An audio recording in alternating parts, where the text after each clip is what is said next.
You know what most people do when they get to the end of the month and they've got $50 left over? They spend it. Maybe it's a dinner out, maybe it's something they've been eyeing on Amazon, maybe they just figure, what's the point? $50 isn't going to change anything. That's not enough to invest. That's not real money. And I get it. That thought makes complete sense on the surface. But here's what I want you to sit with for a second. That exact thought, it's not enough to matter.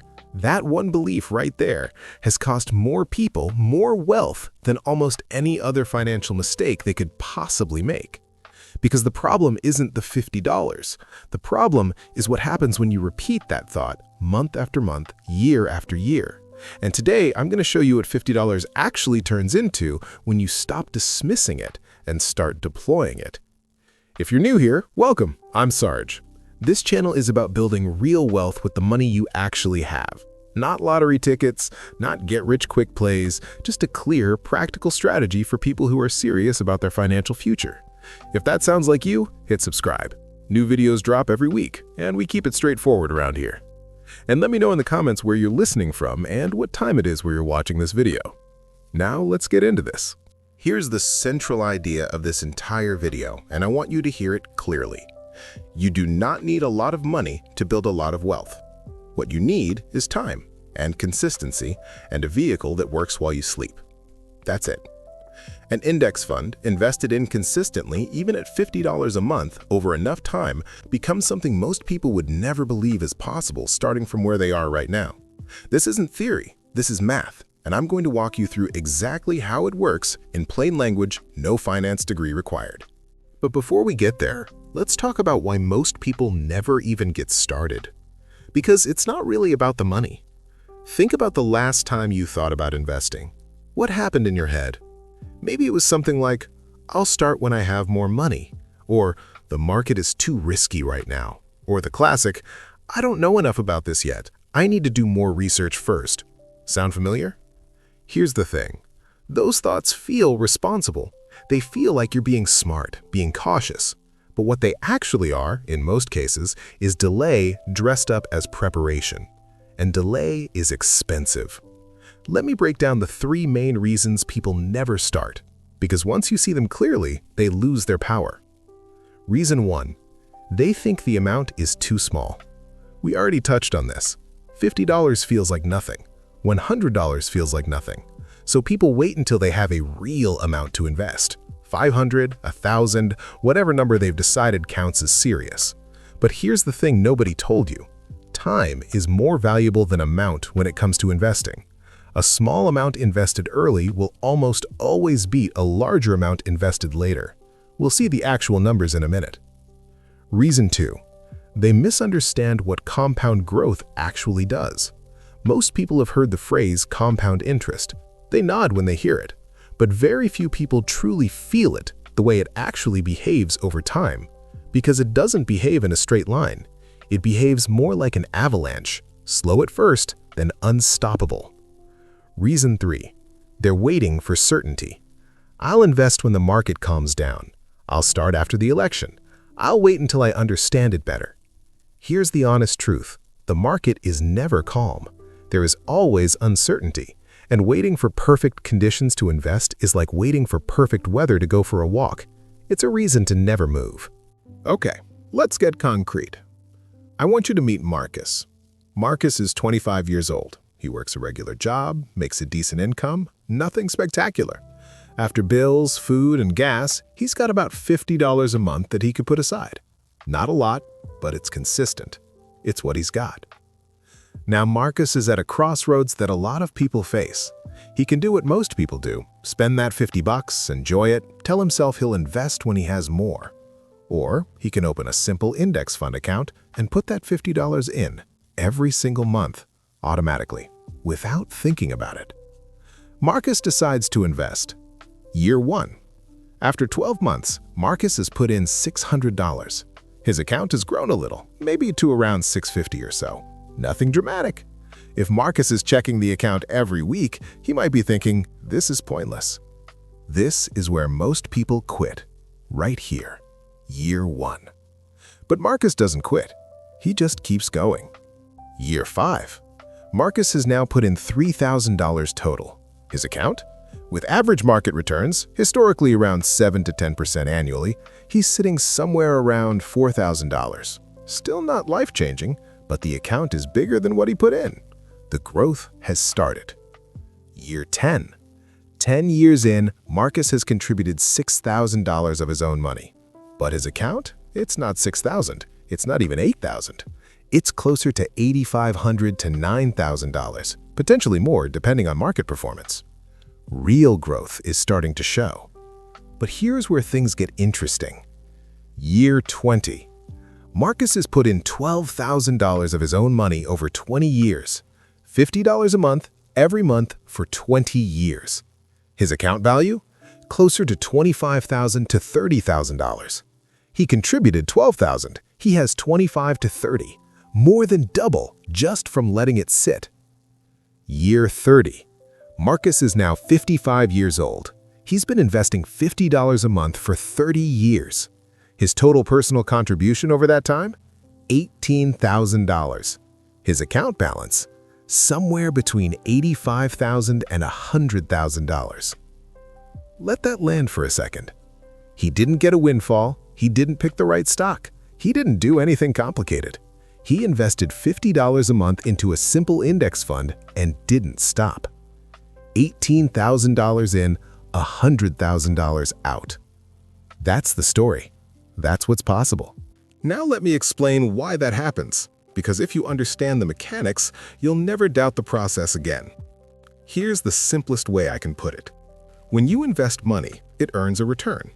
Let's say 7% per year on average, which is a conservative historical estimate for a broad index fund. That return gets added to your total.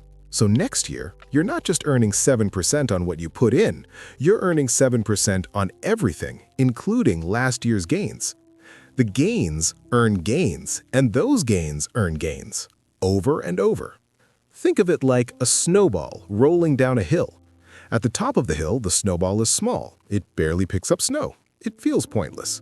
But as it rolls further, it gets bigger. And as it gets bigger, it picks up more snow faster. By the time it reaches the bottom, it's enormous, not because anything changed about how it rolls, but because it had enough hill to work with. The hill is time. That's why Marcus's account barely moved in year 1 and exploded in year 25 to 30.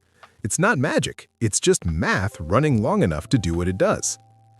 Here's another way to think about it. Imagine you planted a fruit tree in your backyard. The first year, you water it, nothing. Second year, you water it, a few small branches. Year 5, it's a real tree, but not producing much. Year 10, it's giving you fruit. Year 20, it's giving you more fruit than you can use, and it's not going anywhere.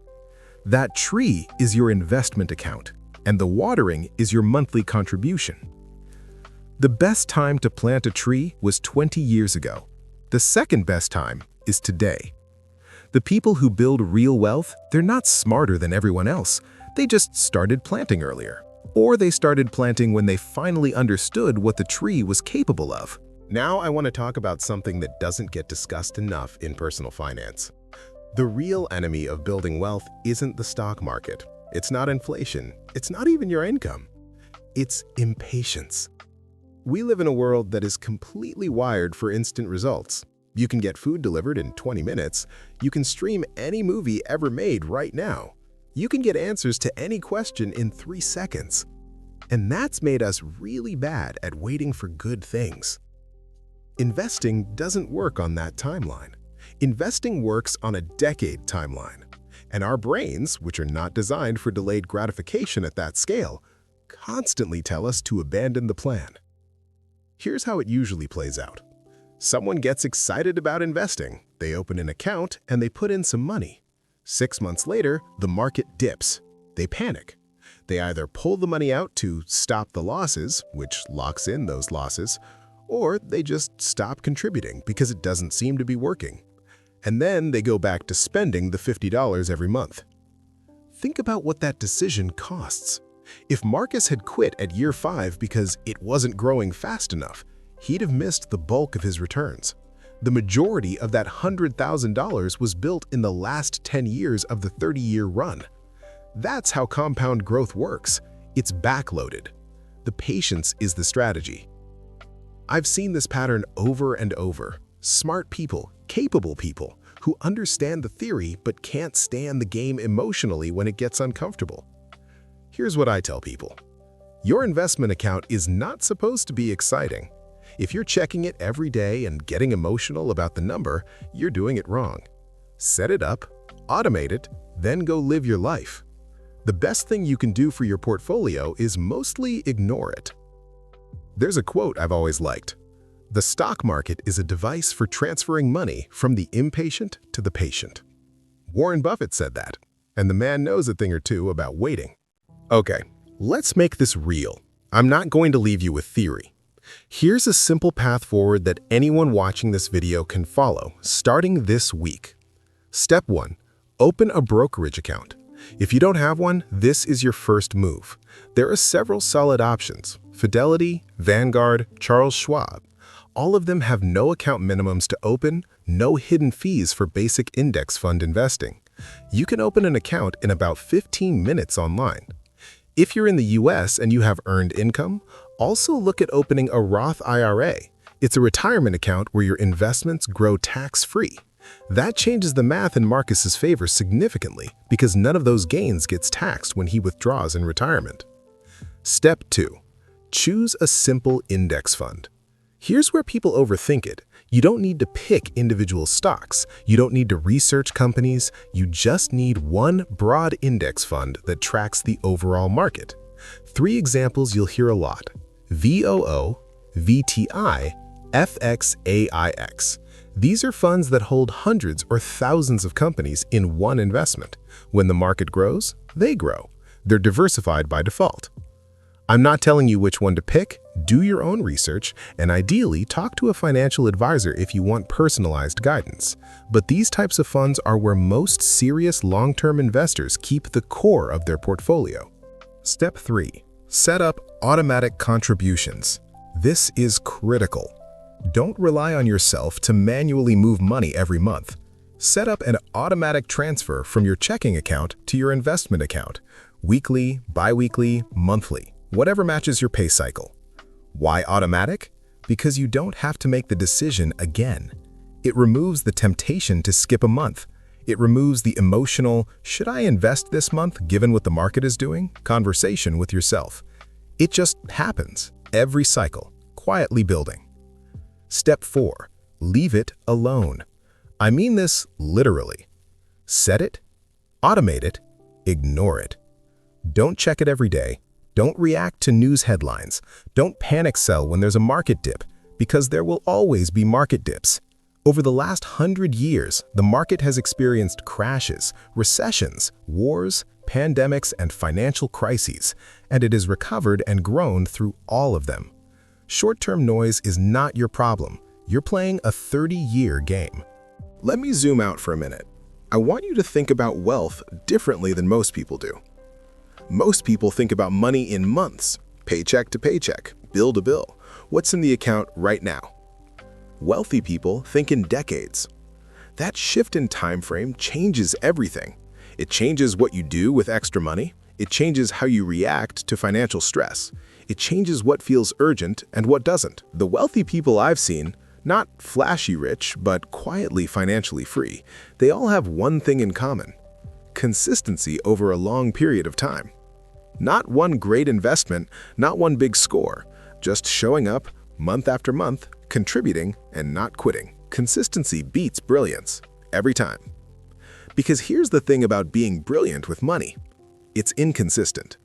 Even the best investors in the world have bad years. Even the best stock pickers get it wrong sometimes. But a boring, consistent, automated investment into a broad index fund, that has never been lost over any 30-year period in US market history.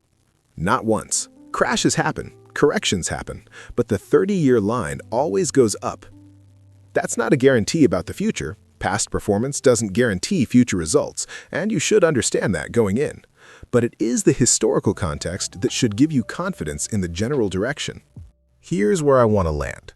You came into this video maybe skeptical. Maybe that $50 number felt too small to take seriously. I hope you're leaving with a different feeling. Because the size of your starting amount was never the obstacle.